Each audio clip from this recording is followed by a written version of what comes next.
Wait just one cotton-picking minute. Who this? You better tell me who the hell up in my house before I get the captain. I ain't lying. My Dukes, this is Jesse. He's my new friend. New friend, huh? So that mean he beating up the coochie? That's what new friend means to me. Hold on. Hey, Jamal. Yes, my dude. I just had to slap the shit out of somebody for no reason. Now, what was it you were trying to say about your special friend? Hey, what's up, everybody? Welcome back to this episode of Remember This Nostalgia. Today we're going over this all-time classic episode from the classic TV hit, The Boondocks. But Tyler Perry definitely was not feeling this episode, which is titled Pause. Some other things in this episode definitely happened in real life. Not everything in this episode was exaggerative. Gary Anthony Williams, who plays Uncle Ruckus, actually auditioned for a Tyler Perry movie himself. And he said that a lot of things that went down in this episode definitely happened, and that's where they got most of their creative ideas from. Check out this clip from Comedy Hype News with one of the illustrators from Boondocks, Carl Jones, explaining further about the Tyler Perry situation. I don't want to see this episode aired ever again. What do you think that point was for him? Well, you know, I don't think I've told too many people this, but the idea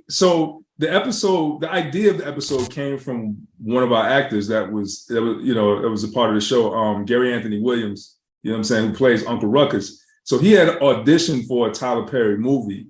And so he was telling us about his experience. And so there were certain things that we took from the real story that he gave us and we put in the show. And I think that might have made him feel a way because it was almost like he had a leak or someone that was like telling us stuff that it was like the prayer circle, for example, like that was something, that he did. And then we were also, Gary was informed that he might actually, record those prayer circles.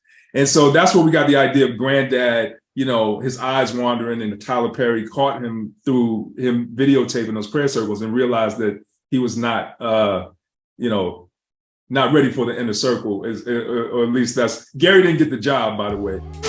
Big respects for Carl Jones for telling that good-ass story. Shout out to Gary Anthony Williams, too.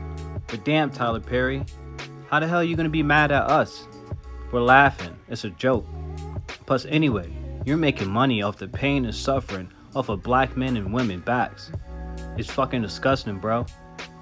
Literally every movie you make, it's always about a black woman getting her ass beat, or about how black women can't take care of their kids, or how black men always end up in and out of jail, where the only type of job they can get is cutting some fucking grass with a horrible wig on. Comment down below if you've seen this episode of Boondocks and tell me what you thought about it. In 2023, today this episode is even more popular now than it was when it first came out in 2010. If you haven't seen it, I highly suggest you check it out. It's definitely on HBO. Just for a play? Just a play? Let me tell you something. It starts with the play. But if he like you in the play, now you in the movie of the play. And if he like you in the movie of the play, now you in the TV spinoff of the movie or the play. Wait a minute. You're Kadeem Hardison. Star of TV's A Different World. What are you doing here? I don't know if you know this, but there ain't exactly a bunch of other shit we could be doing right now. I mean, what, I'm supposed to wait for the next tequila in the B to pay my mortgage? Huh? No thanks. Look, it's him. It's him. Back this way, man. Damn. And this is why this man has all that power, because he's the only person who is doing black movies or black TV shows, which is sad right now. That shows and says a lot about Hollywood. Because I mean, damn, if you don't have nobody else to apply to, you're gonna keep going back to the same scumbag, right? But I definitely feel like this episode exposed Tyler Perry so much in so many ways that we do not even know or even realize. That's why he called Adult Swim himself to have that episode taken the hell down. Now, if you have nothing to hide, why do all that, right? But yeah, I can see why he was mad. It's a funny ass episode, as it should be. Granddad, why are we watching a Winston Jerome play? Ah, shut up, boy. Stop hating. It just so happens Winston Jerome is holding an open casting call for the leading man in his new play, and I'm preparing for my audition. Audition? Like an acting audition? The acting audition of a lifetime. But you don't act. Don't act? Your granddaddy was once a passionate, dedicated thespian. Oh, but this was long before the days of Terrence Howard. See, Hollywood didn't have room for a young, handsome, light-skinned black man with good hair. But yeah, man, comment down your thoughts below on the whole Tyler Perry situation. But until then, thanks for checking out this episode of Remember This Nostalgia. And don't forget to check out some other videos while you're at it. Until we meet again, peace. You know, I remember when I sat down to write my first play.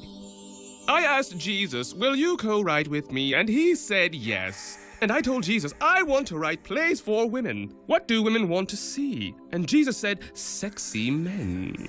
Since that day, I've searched the world for the sexiest black men alive. And I found them, my shirtless men. And Jesus was pleased. I didn't know religion. Read your message on earth. And he said, cross-dressing. I'm gonna really let him have it. Show him my stuff. Give that man everything I got. Pause. Pause? Pause what? You said something gay, so you gotta say no homo, or else you a homo. What did I say gay? You said you was gonna give this dude everything you got, no homo. That's not gay. I said I was gonna give the man everything I got. Pause, Granddad.